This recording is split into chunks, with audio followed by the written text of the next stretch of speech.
Assalamualaikum warahmatullahi wabarakatuh. Baik, di sini kita akan menjelaskan tentang sejarah hasil penelitian kami yang berjudul Masuknya Bangsa Eropa ke Indonesia. Baik, sebelum kita mulai, mari kita perkenalkan nama saya Muhammad Sulan. Dan perkenalkan nama saya Muhammad Bari. Nama saya Adi. Dan teman saya satu Diki Wahyudi karena ada halangan sakit dan dia tidak bisa mengikuti presentasi kita. Mari kita lanjutkan presentasi sejarah ini.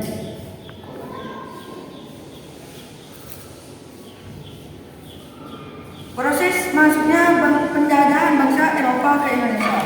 Proses masuknya penjajahan bangsa Eropa dimulai saat Eropa ingin berusaha mengembalikan masa kedayaannya saat perang salib. Dengan Ibrani Islam, pengembalian masa kedayaan tersebut terjadi pada masa pasca Renaissance. Akibat perang salib tersebut membuat bangsa Eropa harus melakukan penjelajahan antar samudra karena pelabuhan Konstantinopel mereka gagal direbut. Pada akhirnya bangsa Eropa sampai di Indonesia.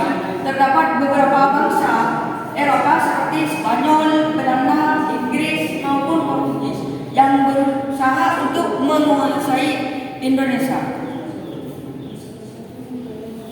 Terciptanya kebijakan Glory serta Roosevelt, adanya perkembangan teknologi dan ilmu pengetahuan dalam hal navigasi dan geografi, politik, merkantilisme.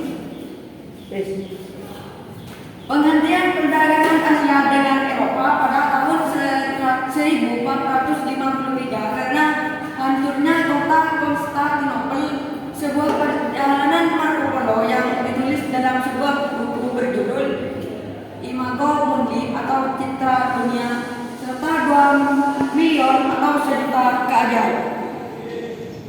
Nah, proses masuknya penjajahan bangsa Portugis akan dilanjutkan oleh Alibaba.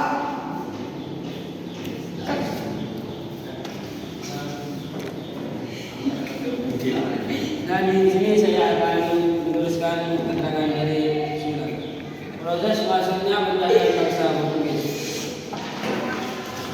Proses masuknya penjajahan bangsa Eropa ini dimulai pada tahun 1498. Pada tahun tersebut, bangsa Portugis sampai di India, khususnya di kota Calcutta.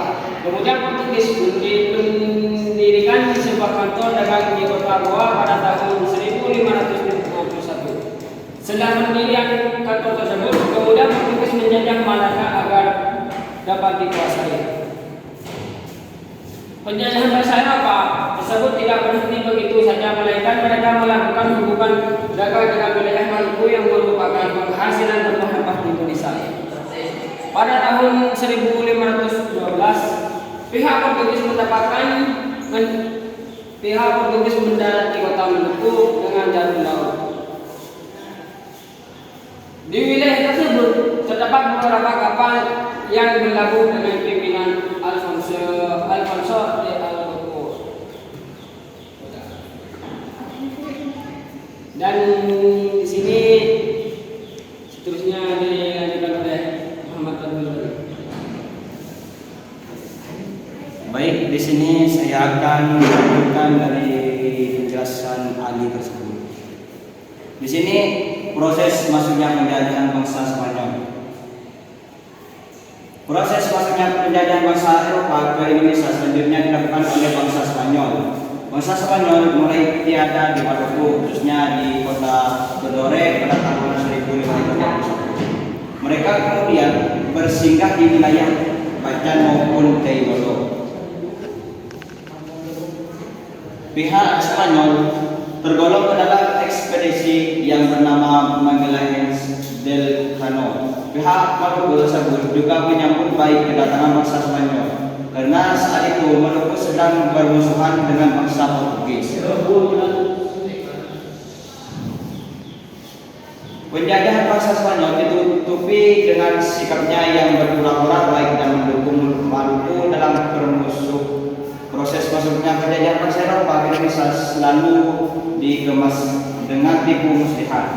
Penjajahan bangsa Spanyol kepada Maluku tersebut merupakan keberhasilan yang besar karena Maluku ialah wilayah yang paling diinginkan untuk dikuasai. Para bangsa Eropa mengidam-idamkannya karena Maluku adalah sebuah kota penghasil rempah-rempah yang paling besar.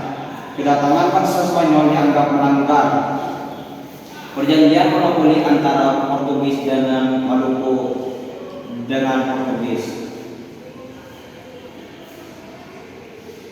Pada akhirnya Sultan Ternate memihak kepada bangsa Portugis, sedangkan Sultan Tidore memihak kepada bangsa Spanyol. Proses penjajahan bangsa Eropa ke Indonesia yaitu antar bangsa Spanyol dan Portugis diselesaikan dengan cara perundingan Saragossa pada tahun 1529. Perundingan tersebut menghasilkan perjanjian Saragossa yang berisi kesepakatan Spanyol dan Portugis. Perjanjian tersebut berisi bangsa Portugis harus tetap melakukan aktivitas perdagangan di Maluku dan bangsa Spanyol harus meninggalkan kepulauan Maluku dan menjalani hubungan dagang dengan pihak Filipina. Dengan perjanjian tersebut, akhirnya Portugis berhasil menguasai perdagangan monopoli di Maluku dan Spanyol kemudian meninggalkan kota Maluku. Dan ini proses masuknya penjajahan bangsa Belanda yang akan dilanjutkan oleh Mas Ria Muhammad Sultan. Baik, saya akan melanjutkan presentasi dari teman saya, yaitu proses masuknya penjajahan bangsa Belanda ke Indonesia. Proses masuknya penjajahan bangsa Eropa ke Indonesia dimulai sejak Belanda membeli hasil rempah-rempah dari kota Lisabon, Inggris. Bangsa Belanda pada masa tersebut masih dijajah oleh Spanyol. Namun karena Portugis telah dikuasai Spanyol, kemudian pada tahun 1585 pihak Belanda tidak lagi mengambil rempah-rempah dari Portugis lagi. Bangsa Belanda kemudian melakukan pelayaran ke kapal Indonesia pada April 1595 dengan 4 buah kapal. Kapal tersebut dipimpin oleh Cornelis de Houtman maupun de Keyser. Pelayaran yang dipimpin oleh de Houtman memasuki Indonesia dengan melewati Selat Sunda. Sedangkan bangsa Belanda lainnya menuju Indonesia melalui jalur pelayaran Portugis. Penjajahan bangsa Eropa tidak berhenti seiring berkembangnya zaman. Kedatangan bangsa Eropa untuk menjajah Belanda dipengaruhi beberapa faktor seperti para pihak Eropa memiliki jiwa petualang sehingga menyukai penjelajahan antar samudra. Orang-orang timur tengah menguasai jalur pelayaran maupun pusat perdagangan, menginginkan rempah-rempah yang berasal dari tanah aslinya serta ingin mendapatkannya dengan harga yang murah. Kemudian dijual dengan harga yang mahal. Mulai berkembangnya teknologi pengetahuan seperti alat peta maupun kompas yang dapat memudahkan bangsa Eropa menemukan sesuatu yang baru. Bangsa Eropa ingin menyebarkan kembali agama-agama Nasrani ke Indonesia demi melanjutkan perang salib yang pernah terjadi di masa lampau. Proses masuknya penjajahan bangsa Eropa meninggalkan jejak kesengsaraan yang mendalam bagi warga Indonesia. Penjajahan bangsa Eropa ini dilakukan karena mereka menginginkan hasil rempah-rempah yang melimpah dengan harga yang cukup murah. Pihak Indonesia pun tidak tinggal diam. Mereka merencanakan untuk menyebarkan agama Islam dengan berlayar antar samudra. Pelayaran tersebut bertujuan agar Indonesia dapat lebih kaya dan jaya lagi.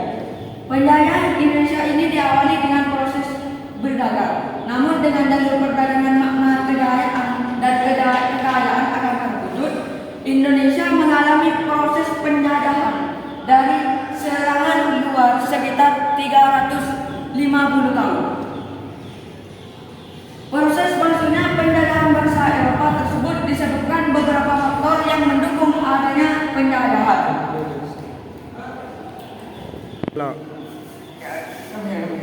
Demikianlah penjelasan mengenai prosesnya masuk penjajahan bangsa Eropa ke Indonesia atau ke tanah air tercinta kami. Tersebut dilakukan oleh beberapa bangsa Eropa dengan membawa kesengsaraan bagi Indonesia dan rakyat-rakyatnya. Semoga artikel ini dapat menambah pengetahuan saya dan kawan-kawan saya dan bagi penonton. Jangan lupa subscribe dan like and comment share jauh. Summa salam.